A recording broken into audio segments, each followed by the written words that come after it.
welcome to the exciting and riveting world of astrology. Today, we will be exploring a far-off, icy, distant, not a planet, Pluto. Astronomy, as you may know, studies things far beyond our own so that we can get a better understanding of our own world and maybe even a better understanding of ourselves. I've been very interested in researching this very far-off, distant, icy rock. I hope to make it my summer home one day. However, you cannot simply go off to such a place without first understanding its history. The history of Pluto and our relationship with it has been eventful, to say the least. And I hope to show you in the next 5 minutes or so that Pluto is more than just a mere dwarf planet. According to the Lowell Observatory, a observatory located in Arizona, the search and eventual discovery of Pluto was spearheaded by one Mr. Percival Lowell, who predicted the existence of such a celestial being based off the off nature of Neptune and Uranus's orbit. While Mr. Lowell would not live to see the discovery of Pluto, his contributions to the field of astrology would lay the groundwork for the eventual discovery of Pluto in 1930 by one Mr. Clyde Tombaugh, who the Lowell Observatory claims to be a Kansas self-made type. The website didn't actually go into detail of what that meant, so your imagination can kind of run with that one. Anyhow, it would take another 50 years before technological advancements made it possible for scientists to discover Pluto's main moon, Charon, and its atmosphere of nitrous gas and composition of methane ice.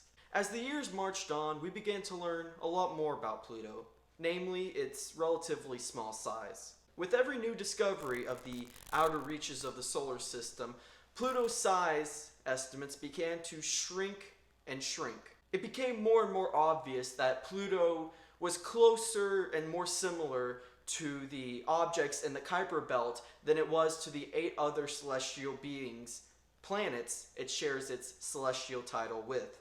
This all came to a head when in 2005 a trans-Neptunian object was discovered that was relatively the same size as Pluto.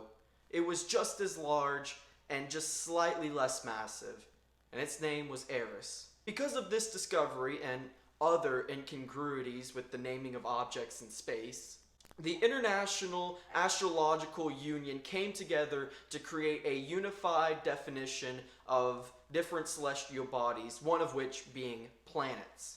According to Mr. Hodgeback of Britannica.com, according to the definition provided by the IAU, a planet is as follows. Planets are celestial objects that are large enough to be made sphere by their own gravitational force and can assert orbital dominance from its neighbors. As it goes, Pluto only managed to meet one criteria defined by the IAU.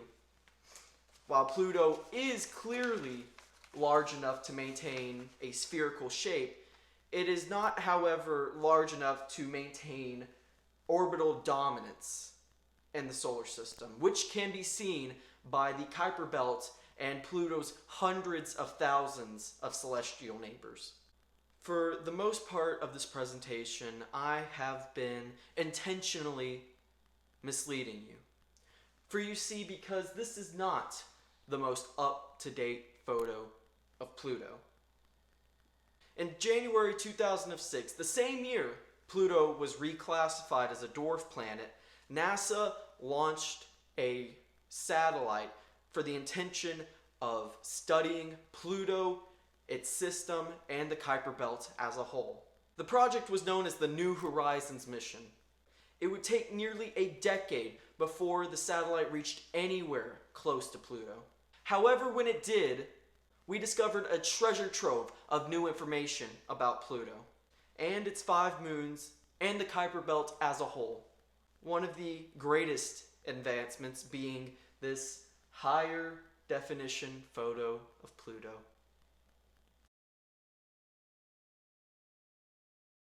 How lovely. This heart-shaped geographical anomaly has moved many people who saw it. Pluto, little Pluto, was still able to show us her admiration. And this photo, I believe, is what led to continued and constant interest in Pluto by not only scientists, but the general population as a whole. People have a tendency to personify, yet masterfully personify, I may add, things that are even icy and cold and as distant as Pluto. People fell in love with the rut of the litter of the solar system. And, well, it appears as though Pluto has shown its love back.